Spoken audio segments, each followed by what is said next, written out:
வணக்கம். பிஆர்டி தங்கம் வலைதள செய்தி சேனலின் செய்தியாளர் ஈஸ்வரன். செய்திகள் வாசிப்பது கீதா. ராணிப்பேட்டை மாவட்டம் புகழ்பெற்ற ஆற்காடு நகரத்தில் ஆற்காடு ஸ்ரீ அன்னபூரணி டிரஸ்ட் 65வது மாதம் அமாவாசை அன்னதான விழா இன்று 22/8/2025 தேதியில் ஆற்காடு ஸ்ரீ அன்னபூரணி டிரஸ்ட் சார்பாக இந்த அன்னதான விழா நடைபெற்றது. முன்னதாக காலையில் ஆற்காடு ஸ்ரீ அன்னபூரணி அம்மாவிற்கு பல்வேறு மூலிகை திரவியங்கள் கொண்டு அபிஷேகம் நடைபெற்றது. அதனைத் தொடர்ந்து அலங்காரம், மகா தீப ஆராதனை, மகா அலங்காரம் நடந்து முடிந்து பூஜிக்கப்பட்ட பிரசாதங்கள் பக்தர்களுக்கு வழங்கப்பட்டன.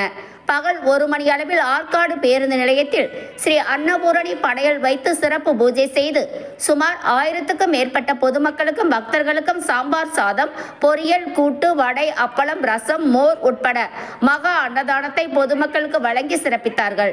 ஒவ்வொரு அமாவாசைக்கும் ஆற்காடு பேருந்து நிலையத்தில் இந்த மாபெரும் பசியில்லாத பாரதமாக இருக்க வேண்டும் என்ற நோக்கத்தோடு ஆற்காடு ஸ்ரீ அன்னபூரணி டிரஸ்ட் 7 பேர் கொண்ட நிர்வாகிகள் தலைமையில் மற்றும் உறுப்பினர்கள் அனைவரும் ஒன்றாக இணைந்து இந்த மாபெரும் சேவையை செய்து வருகிறார்கள். தொடர்ந்து ஸ்ரீ அன்னபூரணி டிரஸ்டில் உள்ள அனைவரும் இந்த அற்புதமான சேவையை பாராட்டி இந்த மகா அன்னதானத்தில் கலந்து கொண்ட அனைவரும் ஸ்ரீ அன்னபூரணி டிரஸ்டில் உள்ள அனைவரையும் ஸ்ரீ அன்னபூரணி அம்மாவின் அருளை பெற்று வாழ்வாங்கு வாழ வேண்டும் என்று மனதார வாழ்த்தினார்கள்.